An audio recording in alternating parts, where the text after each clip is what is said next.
What's up, everybody? Welcome to the 39th episode of the PlayStation Drive. I'm one of your hosts, Ryan Turford, and I'm joined, as always, by the man himself, Matt Sawinski. Matt, how are you doing on this lovely, rainy Thursday afternoon, good sir? It is a very rainy Thursday afternoon. I'm doing well. It is almost Horizon launch day. We are imminently going to be heading into the Forbidden West, so I am excited. There's a lot going on, Ryan, but it's all good things. How about you? I'm doing well as well. In fact, actually, by the time people listen to this, because unless you're a Patreon listener and you're listening to it early, it will actually be like Horizon will be out by the time people are actually listening to this, which is awesome to hear. I'm excited to hear what the community thinks about the game and where we go from there. I'm excited to play it myself too, because I have not had a chance to check it out yet. But before we get into the Horizon talk, because I know we've got some stuff to talk about with Horizon, folks, I know if you want to support the show, there's a number of awesome ways to do that. Number one, of course, you can subscribe to us on your podcast feed of choice. We're on Apple Podcasts, Google Play, Spotify. We're all the places you find podcasts. So check us out on whatever podcast service you like. Also, it would be really appreciated if you leave us a rating on Spotify or Apple Podcasts if you're on there. And maybe, just maybe, write a little Apple Podcast review. It helps the show get discovered and helps new people find this awesome show. Also, if you want to see our beautiful faces every week, head over to YouTube, youtube.com/YumiCapri. And of course, if you're watching the video, like, subscribe, share, ding, ding, ding, ring that bell, because that's it helps the channel as well grow. And then last but not least, if you want early access to this and all of our shows, head over to Patreon, patreon.com/YumiCapri. Of course, throw a little tip in the old tip jar and out comes content. And then last order of business before we get into the show, Matt, we recorded a review discussion last night that actually went up early this morning for a little game called Monark on the PlayStation 4. It's also on the Nintendo Switch and PC as well. But we ended up only putting that out on the RPG Cave channel this time around. So if you are interested in our full thoughts about Monark, that's over there. Plus you have a written review over on Level 1 Gaming as well, right, Matt? That's right. LV1gaming.com. Cool. So you go check that out there as well if you want to know what we thought about Monark as well. All right, let's grab our 8 tracks, pop them in. It's time for the playlist. And Matt, before I let you go first, I'm going to really quickly talk because I have literally nothing to say in this category. Mainly because I actually talked about this on the Xbox Drive yesterday with Sean, and I talked about it with you off air before, but obviously I know that not everyone who listens to this show also listens to the Xbox Drive. So I feel it's only, fair and fitting that I, be open and transparent on this show about this.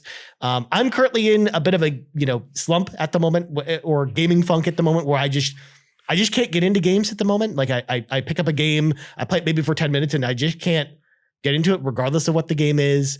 I just have a lot of stuff going on in my personal life right now. So I'm not playing as many games.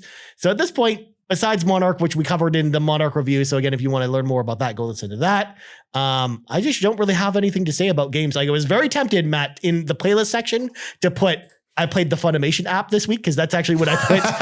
That's what I put in the Xbox Drive section under what I played this week. But instead I put Monarch, because I did technically play Monarch as well.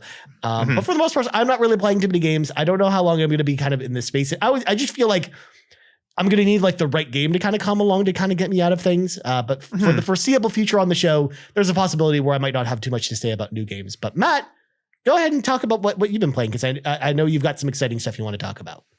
Yeah, well, I mean, first off, dude, I completely understand. Those funks kind of come. Everybody goes through them. So I hope Horizon is what kind of, brings your love for gaming back. And if not that, then I hope something else comes along shortly that kind of reinvigorates you and into your world of video games. I mean, I'll tell you one thing, that it was definitely not Monarch that did that.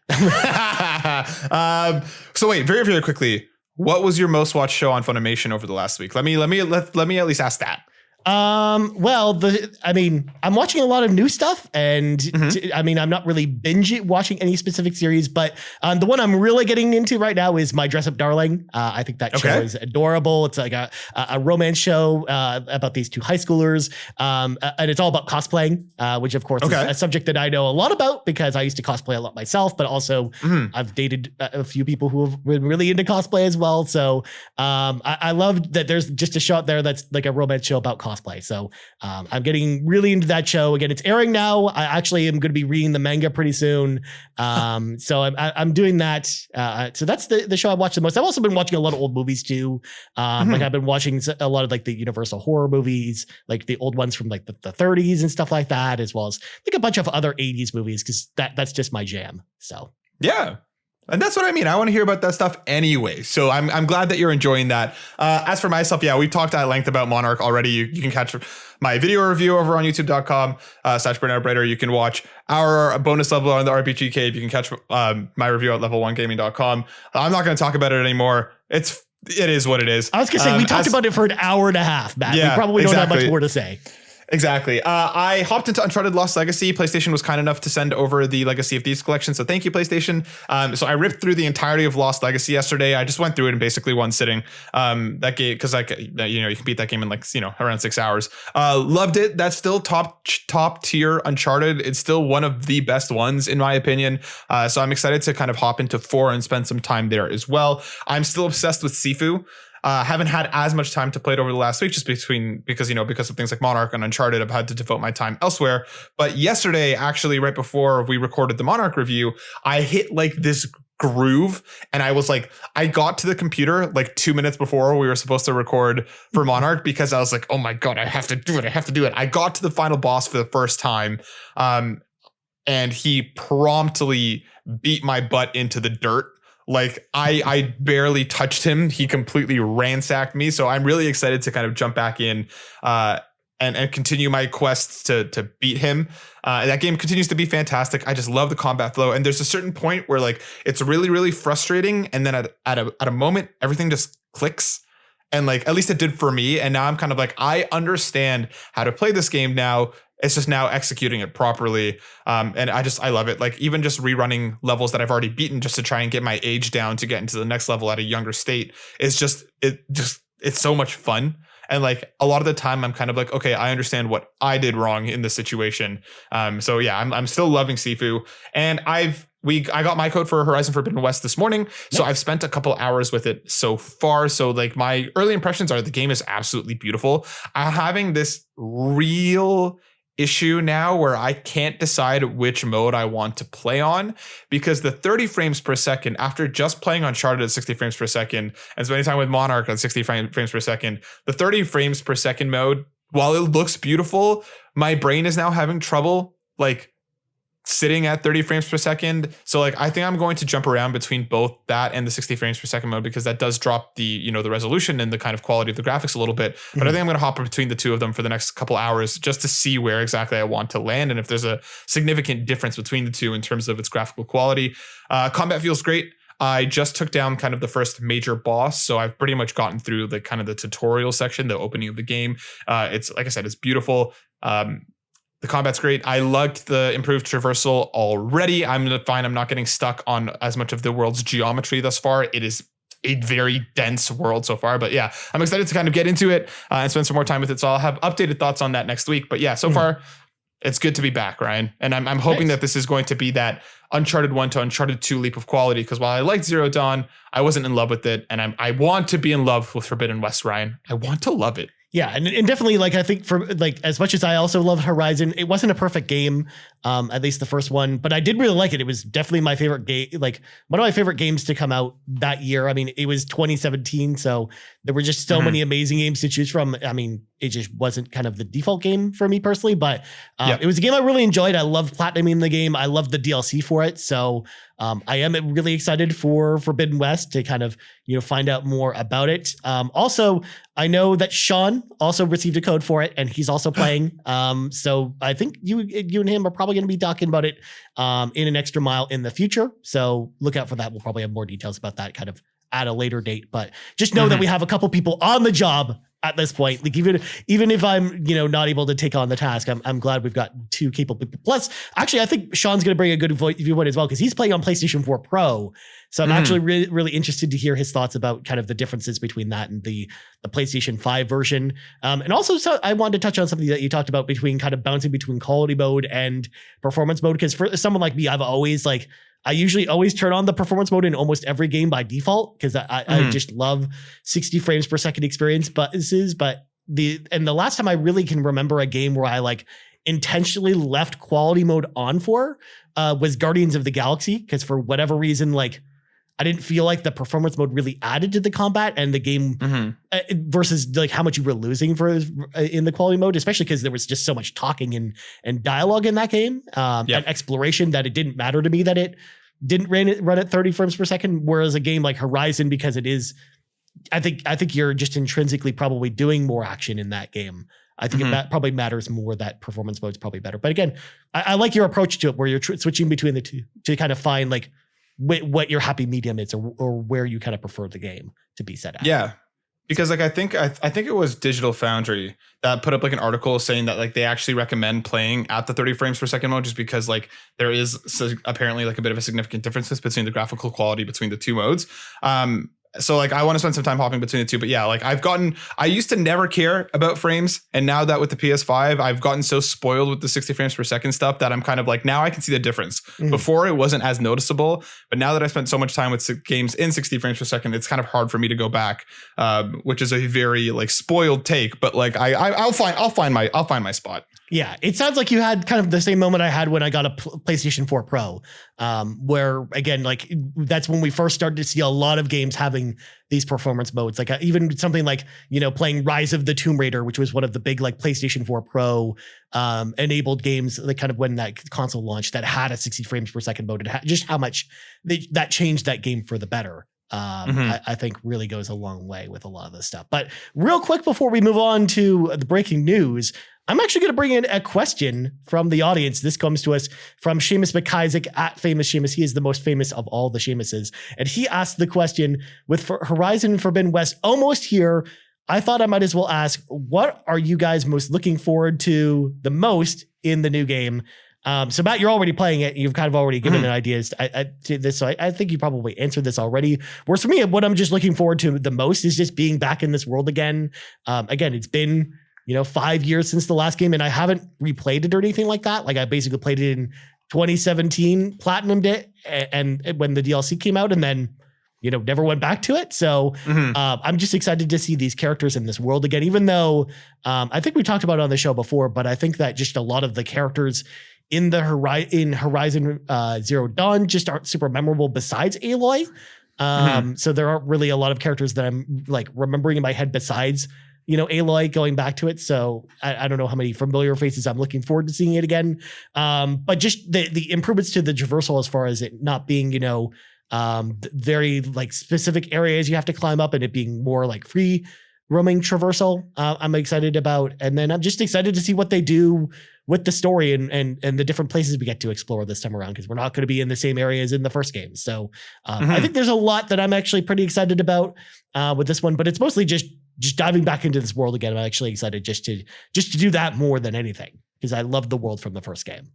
But. Yeah, and I completely agree. I think my biggest thing is I just want to see how it's improved, because I really feel like, with Guerrilla stepping into a open world RPG their first time around, I think they did a solid job, and I'm just curious to see, now that they have some experience, now that they've messed around, I'm just excited to see how it's evolved. I think that's my biggest thing. Yeah, for sure. Also, I'm going to throw it out there, even though we did do this PSA a few months ago when we noticed this on the PlayStation Store, I feel it needs to be said, because I see a lot of people on Twitter bringing this up almost as if this is brand new news, Matt. But we talked about this like a few months ago. But if you have a PlayStation 5, do not buy the game on the PlayStation Store on your PS5 if you're going to buy it digitally. Go to the web store. Buy the PlayStation 4 version. It comes with the PlayStation 5 version. It's exactly the same thing, but it's $10 cheaper. And it comes with the PlayStation 4 version. So in a way, you're getting more for $10 less. So don't be silly. Don't pay like $90 Canadian for the game if you don't have to. Go buy it from the web store if you're going to buy it digitally and get the PS4 version. I can understand with like a physical copy if you want like the PS5 banner on your collection and for it to match your collection. I can get it from that standpoint. But if you're buying the game digitally, don't pay $10 more than you need to. It's not worth it. Nope, not at all. I don't understand it, Ryan. I don't get it. Like I don't know. There's like literally no way to buy the PlayStation 4 version on the PlayStation 5 store. So it's like, yeah, you got to go to the web store. It'll save you $10. Trust me. It just, there's no reason to pay $10 for no reason. But anyways, let's slam the brakes on this conversation. It's time for some breaking news. And we're going to stick in the world of Horizon for this one, because this was actually something that actually leaked a little while ago, but we finally got the formal announcement yesterday about this. And I'm actually really excited about this, because I love Lego, Matt. And Horizon. Mm-hmm. So when you take Lego and Horizon together, you get the Horizon Forbidden West Lego set featuring the Tallneck and a Lego version of Aloy. So this is a new Lego set. It's part of the Lego's doing this new set that's basically called Lego for Adults, I think it's called, where it's essentially like more intricate Lego sets that are basically designed to be specifically for adults who, you know, really like Lego or just nostalgic for Lego. And they have a whole bunch of different stuff. They have like the Birds of Paradise and a bunch of like different like real world buildings and stuff like that are part of the set. But they're doing a Horizon set specifically in this kind of like template, but with the Tallneck and a Lego Aloy. It's coming out in May. I'm actually super excited about this. As long as the price is not ridiculous for this, because Lego prices, in case y'all out there don't collect Lego currently, can be kind of unyieldy. They can be pretty expensive. So as long as this is, you know, affordable, I think I might actually pick one of these up. But Matt, how do you feel about Lego, and how do you think about Horizon coming to Lego? This is the first time we've actually seen a PlayStation property in Lego form, by the way. So I think this is a big deal. I think it's really cool. The set itself looks like very visually impressive. Like it seems like they put a lot of work into it. I'm personally not a Lego person. Growing up, the sets were always very expensive, and it wasn't just something that was in the family budget. So like I just never really had that same affinity growing up for it. I'm also just not a very like arts and craftsy, build things with my hands kind of person. So for me, while I appreciate Lego and I really understand why people love it so much, I have a hard time just getting excited about it just because, again, I just don't have the history for it. But like the Daily Bugle set that they released not too long ago for Spider-Man, I keep staring at it, but I just know that I'm going to hate myself building it. So while I appreciate this and I'm excited for the people who are excited about it, because I do think it is really cool, and I hope we see more from this in the future, just because I think it's another way that people can interact with franchises that they really care about. It's just not personally for me. Yeah, makes sense. And also the thing is, and one of the things I actually love this news as well, is we just don't get a lot of like really high quality PlayStation, like first party merchandise as far as figures and stuff like that. You do get that every once in a while, either tied to a collector's edition of a game like the Last of Us 2 collector's edition and stuff like that. But for the most part, you don't get a lot of the stuff a la carte or outside of that, let alone in something like this. Because also we don't have anything like an Amiibo equivalent for PlayStation franchises, or we don't really see a lot of figure lines for this stuff. So when this stuff comes along, it's actually pretty exciting for me, because I like to collect figures a lot. And also I like Lego a lot too. Like I'm actually also thinking about buying the Lego Seinfeld set, because yes, there's a Seinfeld set that nice. Made out of Lego, and I'm excited to have, you know, Lego Jerry and George and Kramer. Like I think that would be awesome. But yeah, there's stuff like this that gets me really excited. So I would love to see more stuff like this, or just PlayStation explore this space more. It doesn't even have to be Lego. But if we can get some more like statues of some of our favorite characters and stuff like that, like outside of collector's editions, I think that would be super cool. So that's a space I'd like to see them go explore more anyways. All right.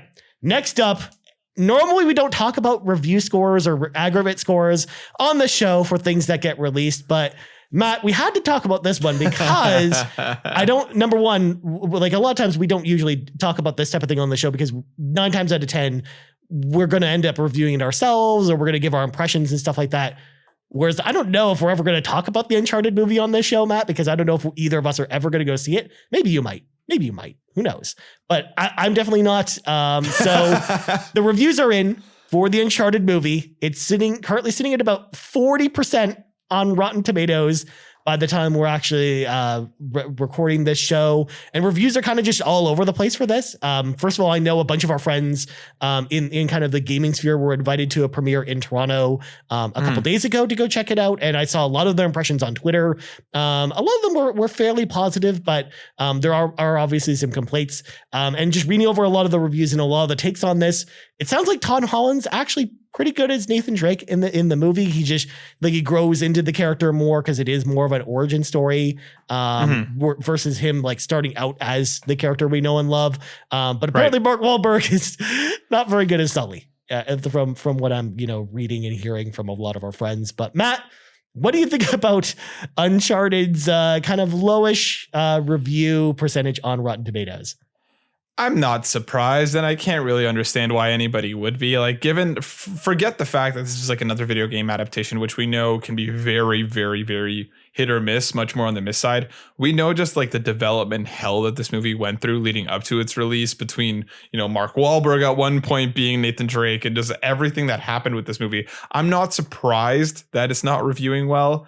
Now, I actually, after we spoke about it last week, because I forgot the movie was coming out this soon, after we spoke about it last week on last week's show, I was like, you know what? I'm going to go watch it, and so I can talk about it on the show. So I was like trying to look up like, movie times and stuff. And I didn't because I thought it came out like last week. Mm-hmm. And then I started looking up and I was like, oh, wait, no, this thing doesn't come out until the day that this episode will go live.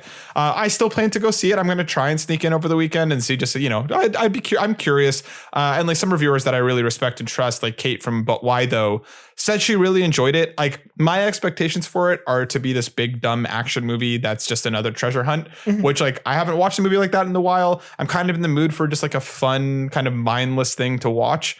So I'm planning to go check it out. But like, I don't see why anyone could be surprised about these scores. Like, I like Tom Holland a lot. He was one of the main things that I was excited for, because I do think that he can grow into a really good Nathan Drake. But Mark Wahlberg as Sully is one of the most confusing casting choices like I've ever seen or heard of. It's mind boggling. So like, and I'm not just a big Marky Mark fan to begin with. So I can't see why anybody could be surprised, but from what I've heard, and again, like you mentioned, some of our Twitter friends who are in the sphere and went to see it in Toronto did say that it was a fun movie, which for me is kind of like, if it's fun and I enjoy spending time with a few of these characters, then that's kind of enough for me when it comes to this movie, because my expectations are already low.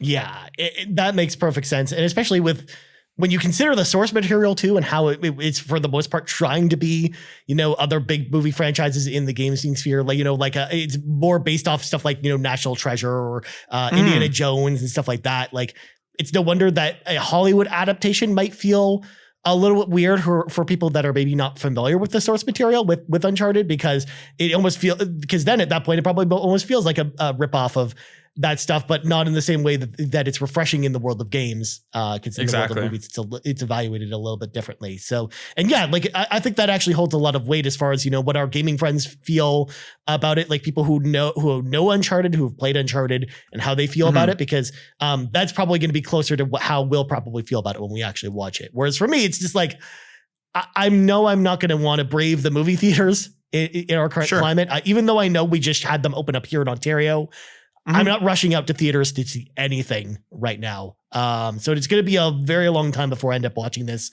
whenever it comes to, on demand or, Blu-ray release or whatever. That's probably going to what I'm waiting for at this point. But I also know that a lot of our audience, because we saw a lot of people in the You Make It Be Discord talking about this, where they're actually probably going to get to go see it, because if you bought the Legacy Thieves collection, or if you upgraded for $15, you got a free movie ticket. So you actually just get to go for free to go watch this movie. So I think we're going to actually have a lot of opinions about this, from gamers, from Uncharted fans in the next week or two. So I'm actually really excited to see kind of what people who are like, what gamers who love Uncharted think about this movie when they go see it, just regular people. So there you go.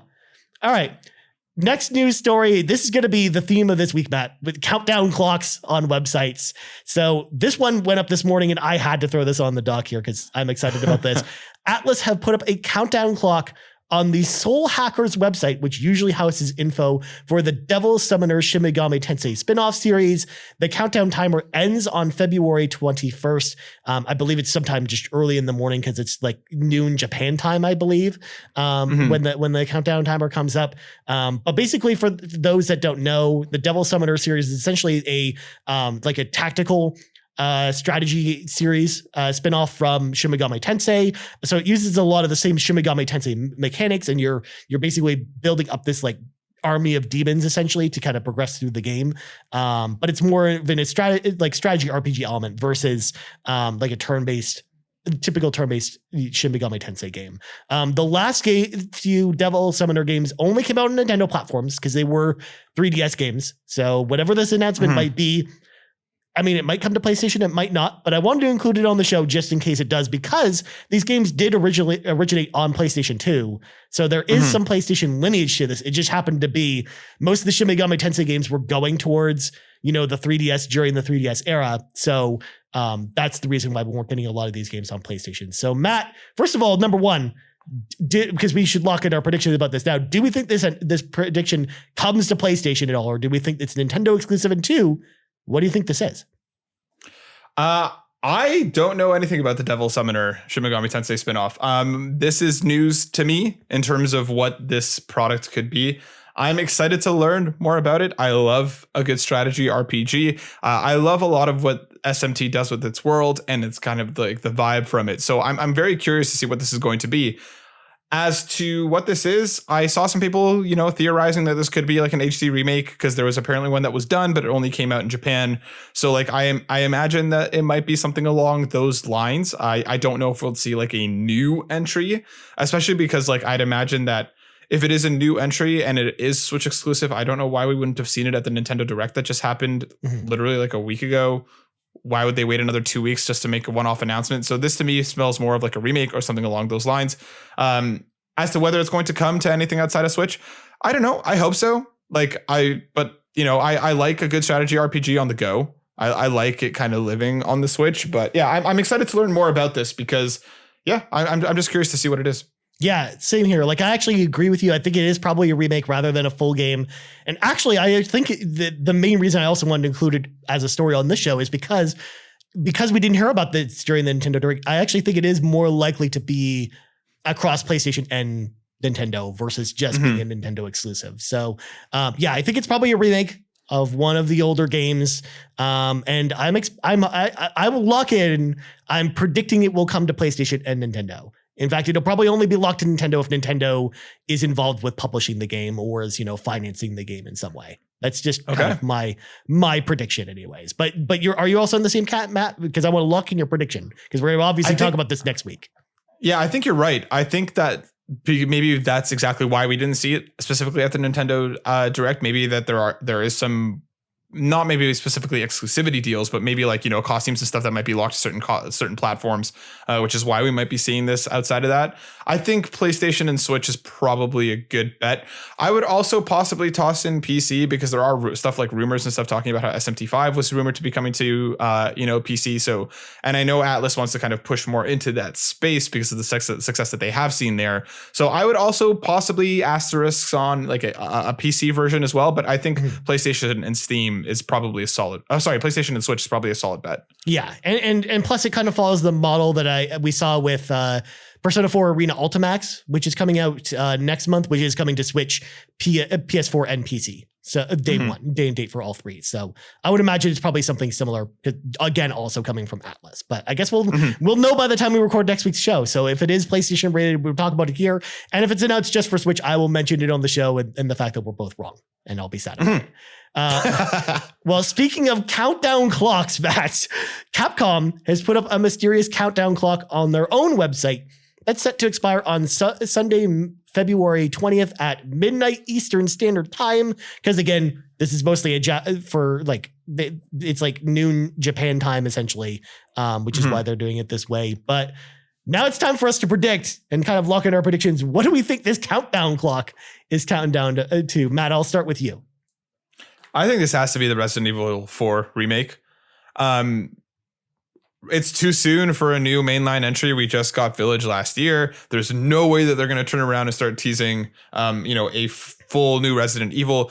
I could see it possibly being DLC or some sort of expansion announcement for Village, but I don't see why they would lock that behind a countdown timer. That just generates way too much interest and hype for them just to be like, it's DLC. Now, could it be DLC for Resident Evil 8? Also alongside Resident Evil 4, the Resident Evil 4 remake? I think that's entirely possible and entirely likely because from what we're hearing and from rumors and scuttlebutt around the internet, the Resident Evil 4 remake is very much happening and there's a bunch that they have changed.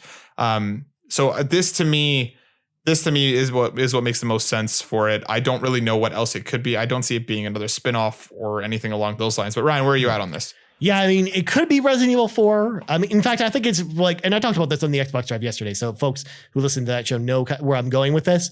And this is what we've been hearing from a bunch of people, including Jeff Grubb and a bunch of other, industry insiders. It's either going to be this, probably Resident Evil 4, or Street Fighter 6. Like that's the other thing that it sounds like it could be. Really? Yeah, we know about Street Fighter 6 from two sources. In fact, both the Capcom leak and the NVIDIA leak. So we know that Street Fighter 6 is coming. And Jeff Grubb, not only that, took to Twitter and basically said he actually is pretty sure it's actually Street Fighter 6.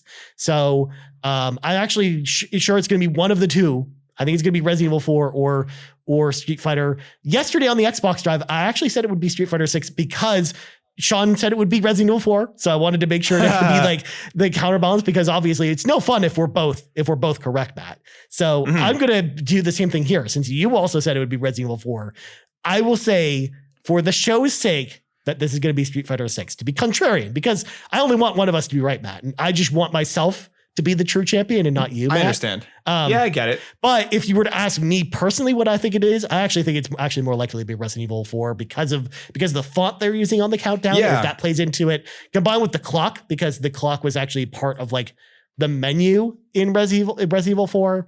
So I actually think that it's likely that. I don't think this is going to be Village DLC, even though we know that Village DLC is coming because they did announce that last year. And we just haven't heard anything about that. But I don't think they do a big countdown timer like this if it's DLC.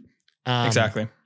So my bet is it'll probably be Resident Evil 4, but for the sake of the show, I'm going to say it's Street Fighter 6. And then, worst case scenario, Matt, if it's Street Fighter 6, neither of us we're like, at least we got it right.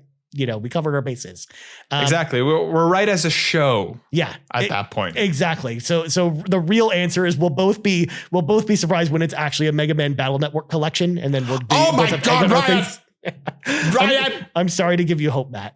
That is all that I want. Do not do this. Oh my God. If that's what it is, I will freak out. Yeah, they'll never do that. Sorry. Well, they'll never do that with a countdown timer. I should preface that. I actually think that there's hope for one day we will actually get a Battle Network collection. It's the only collection they haven't done yet with Mega Man. I haven't thought about it today, and now you've gotten me excited about it all over again. It passes through my mind at least once a day, and now you've gotten me amped up all over. Matt, that they'll do it eventually, though. It's not going to just sit there forever. It's the only collection that's left. They already did the Zero games. They already did all the Mega Man old games. They already did the X games. I mean, they're never going to do a Legends one because that just... No, they're never going to do that. But I think they'll do a Battle Network collection eventually. But I don't think this is going to be it. So, God, I hope you're right.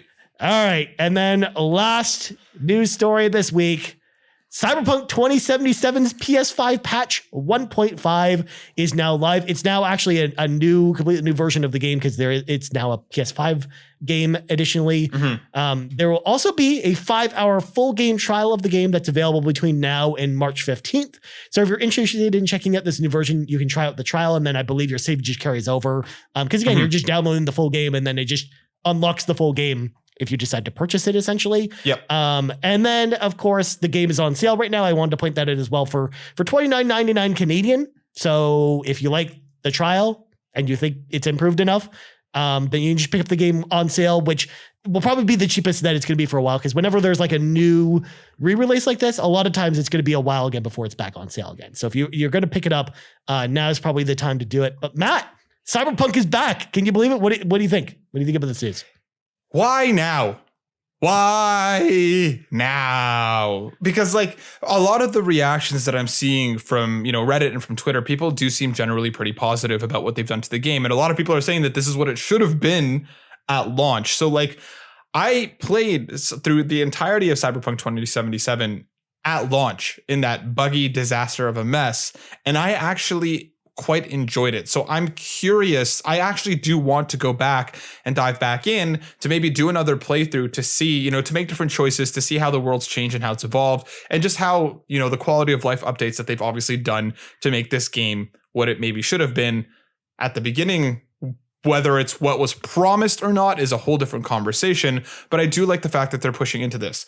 I love the 5-hour trial just to, again, let people jump in who may be hesitant, who may have heard about the horrific launch, and just to see if the game is for them. I think 5 hours is actually a good amount of time that pretty much will get you, if I remember correctly, through the tutorial section, and then, with some time to spare after that. So it does give you an opportunity to see if the game is for you. I think at $29.99 Canadian, it's probably a really good price for it if you can cop that sale right now. So I would, tell you to hop on that trial if you can. But just like, man, why not wait a few weeks? Why not wait a month? Like, this doesn't seem to be such a pressing concern, considering they just out of nowhere, I think it was like a few days before, announced the stream, and then they dropped it, which is fantastic. I love a good shadow drop, but like right now in one of the busiest seasons of the year so far, possibly one of the busiest seasons that we're going to get out of the entirety of this year, this to me just seems like a very weird spot to drop it, especially because they pretty much just promised it in the first half of this year. With the second half of this year supposedly is when The Witcher is going to get updated, to next gen, or current gen. So for me, I would have just rather them waited a bit. Like, I do want to play this again. I do want to check it out because there was a number of quest lines and stuff that I was actually curious about seeing through, but like, I don't have time to do it now. So like, I'm happy that it's here. I'm happy that people generally seem happy, excited about it and are stoked about the new improvements. But just, I don't know, Ryan, where are you at on this? So yeah, likewise, I'm actually happy to see it come back and for them to put in the work and actually make it, in a playable state. Although I will just throw it out there, I actually played the Xbox version and for maybe about 20 or 30 minutes, trying to, get into it and check it out, just for the sake of saying that I tried out, the next gen version of Cyberpunk. And 20 minutes into the experience, I saw Jackie decide, hey, Jackie, of course, one of your party members early on, he decided, hey, I'm going to take the shortcut to get where we're going. I'm going to just walk through this wall that then had filing cabinets along the wall. And then as he walked through the filing cabinets, like, papers from the filing cabinets were like spewing everywhere, and he just walked up to me as if that was just normal. So I have a clip on it, a video clip of it on my Xbox, and I just thought it was the most hilarious thing to come out of the fact that they're like, oh yeah, it's fixed now, go play it. And it's just like, you got stupid stuff like that. But one of the earlier sequences that you do where there's this like shootout in this car sequence that then goes down this alley that Digital Foundry likes to reference a lot when talking about kind of like things that used to bog down the base version of the game, ran like at 60 frames per second flawlessly on my Xbox Series X. So nice. It sounds like they've got a lot of the performance stuff down pat.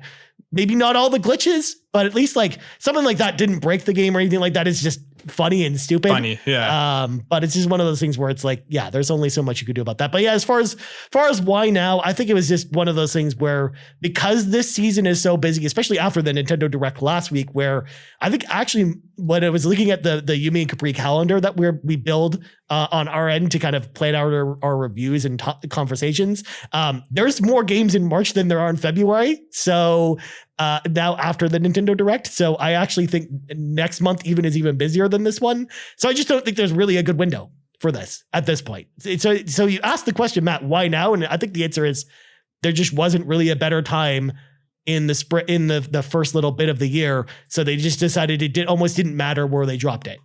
Because the people that would be interested would play it, and if they weren't interested, they weren't interested, kind of thing. I think that was the mentality behind it. The only thing that hurts about this is the free trial period, because the free trial, as I mentioned before, only lasts until the middle of March.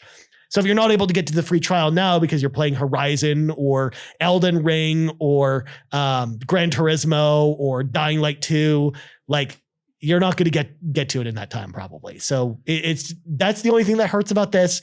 But otherwise, it almost didn't matter to me anyways, personally, where they released this, because it to them, I think they look at it as it's just a patch for the game, and not necessarily basically the re-release of this game. But that's just how I feel about it. Yeah, I think you're right. Like, I would have rather them treat this as kind of like the re-unveiling of this game, just because, again, like, I don't know. So that to me speaks to like, are they as confident about the current state of the game as they should be? Like for me, like, yeah, now looking at the calendar, March is also absolutely ridiculous. April, as of this far, doesn't seem awful. So maybe I would have waited until then.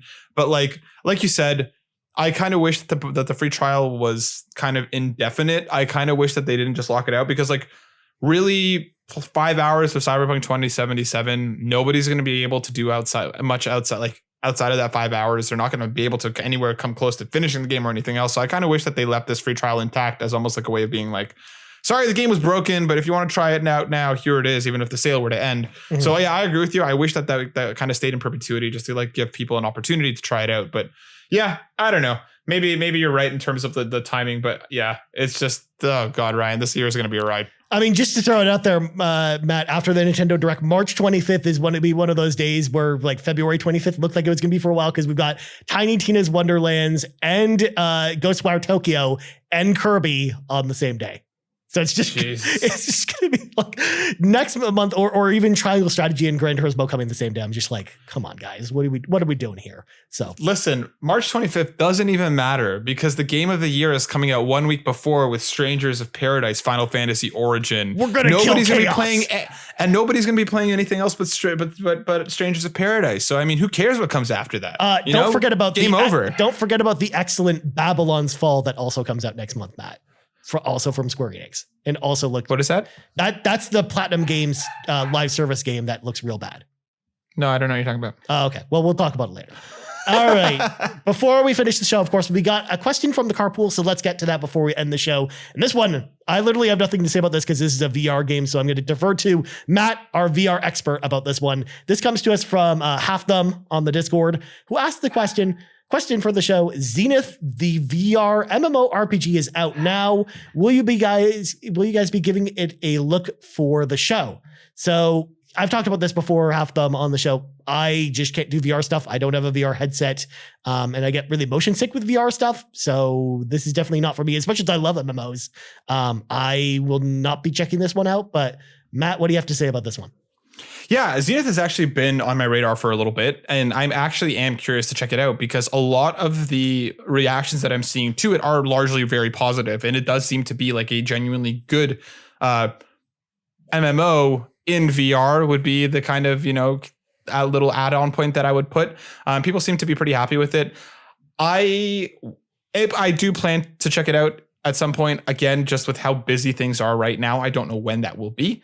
And again, especially like I have to kind of rebuild my VR legs a little bit. And I still think that PSVR 2 stands a chance in coming out this year. So I might wait and kind of pick it up in that space rather than kind of playing it here. But I don't know. I'll see. If there's a window that opens up over the next little while, it is something that I have my eye on. So I might have updated reactions later on. But yeah, it does look cool. And a lot of the reactions that I'm seeing are positive. So I am curious to check it out. Yeah, it's actually a pretty good time for MMOs. We got Zenith. We got Lost Ark. Like there's a bunch of cool MMOs that are coming out now. But anyways, we got to go before we go. Matt, plugs go. Yeah, you can find me on Twitter at burnout_Matt. You can find us over on youtube.com/burnoutbrighter, where we have one of our absolutely most dumbest podcast episodes that went live this week, where we play a game called WTF is Wrong With You, where Destiny put us through the ringer on a bunch of absolutely ridiculous questions. And then we have the mental health series along with the Back History Month series going on. And you can also find me at Level 1 Gaming, where my first review for Monarch just went up, and we're doing some cool stuff with them in the future. So get hyped. Please be excited to echo Ryan. You're doing so much stuff now, Matt. I just can't keep track of all the places where you can find Matt now. All the things. And as for me, you can find me on Twitter at Ryan Turford. You can find us on Twitter at Yumi Capriz, on YouTube at youtube.com/Yumi Capri, and on podcast services around the globe. So for Matt Sawinski, I'm Ryan Turford. This has been episode 39 of the PlayStation Drive, and we're out. The PlayStation Drive is fueled by patrons over at patreon.com/Yumi Capri. And from the bottom of my heart, I want to say thank you to our over 70 patrons, starting with our premium producers, Dallas Ford, Jonathan Brown, the man behind the music on the Xbox Drive and the Nintendo Drive. You can check out his new album, In My Element, over on Apple Music, as well as his website, and Lee Navarro, the fearless leader of the Phoenix Overdrive Extra Life team. Our platinum producers, Robbie Bobby Miller and Trucker Sloth, and our gold members, Argo, Brandon Myers, Dallas Robbins, Dano, Emily O'Kelly, Foolish Fuji, Joel Brooks, Jose Jimenez, Mac Time, Marcus O'Neill, Mr. and Mrs. Nasty Boots, RJ Kern, Skinny Matt, Tony Baker, and Xavier Reyes. Thank you all for all of your support, and if you're interested in joining the Patreon, head over to patreon.com/Yumi Capri and pick the tier that's right for you.